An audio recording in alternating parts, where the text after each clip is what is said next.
You feeling nice? You feeling like spice? If you're alive, I want you to tell me you're happy to be alive by saying, I'm feeling nice, I'm feeling nice. All right. So interesting. Now, first of all, I want to say thank you. Thank you all for having me. It is an honor. I have to be honest, it's lovely to see these bright colors, these beautiful faces, those from all places. And it made me think, like, what is the coat of arms of Grenada? And what are the words at the bottom of the coat of arms? Every conscience we aspire to be like God. But at the end it says we advance as one people. So when I say one, you say people. What? People. What? People. When I say one, you say people. What? People. What? People. Now I know y'all got spice. Let's go. So I had the opportunity to present to the family and all those who are grieving for the late Egbert Gay, yes, Dr. King. All of the things that you only really appreciate and realize that nobody can fill his shoes. But we all have to do our part as a community. So this is my tribute to Egbert.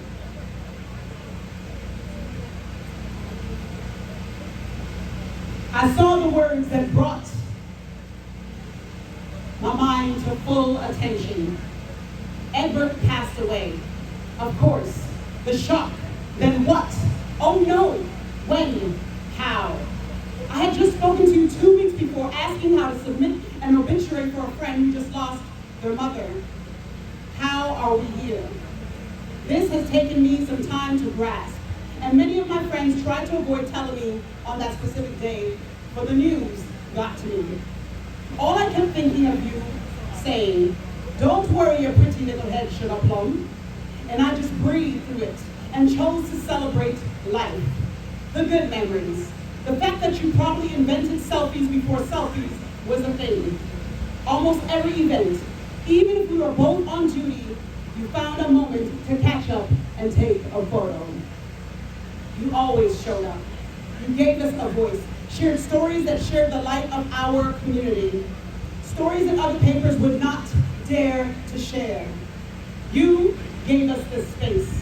You were dedicated to delivering those papers from every West Indian Black Care store, community centers, churches, and even the day camps I worked at.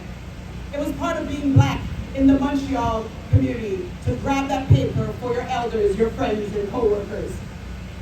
I don't know how you made all the runs, but the papers were there without fail, right on time. You showed up to events right in front and behind the lens. I teased you that you were late, but I knew you were passing through from 2 events. And you might be gone again with a quickness because you were a true supporter, and you did it. You captured it all for the culture.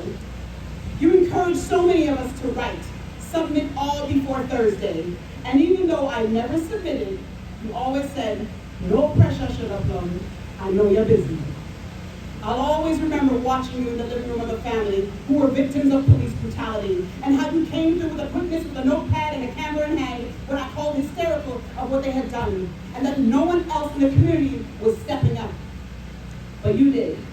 You showed up. You showed up for my daughter, and I always said you were going to get her a real steel pan from Trinidad. I still chuckled at that one. You showed up with your family and always made sure to elevate and introduce them to others with pride, no matter how busy you were. You showed up for the young writers, giving them space to speak beyond the margins. So many of them shine as excellent journalists till this day. You shared my stories and events, even when I was too buried as a result of forgetting or too late to get the story in on time. And you chuckled and said, stop acting shy. Thank you. Thank you for showing up when I asked you to cover the stories of young, upcoming artists, my choir, my youth. As soon as I introduced you to someone, I could send them to the office, and you never forgot an appointment or were late on the scene. Just this year, I asked you why you refused to be highlighted and recognized as a change maker, which I always felt you deserved. You said, I haven't done anything. I am not the one who made an impact. The paper is the catalyst. And that is the one time you were firm with me. And I agreed to disagree. But nevertheless, you showed up on behalf of the community contact, the only way you would have it. Now I truly understand what you really meant and stood for. It was about showing up for the community. It was about the legacy of a village. You always showed up for Montreal, for them, for me, for us. Thank you, Edward Gay, for showing up with a smile, silent on your feet, but loud with your words. I miss you, Bad Bad. So long, Uncle E. May your words echo throughout time. And we can all say, he understood the assignment. Thank you very much.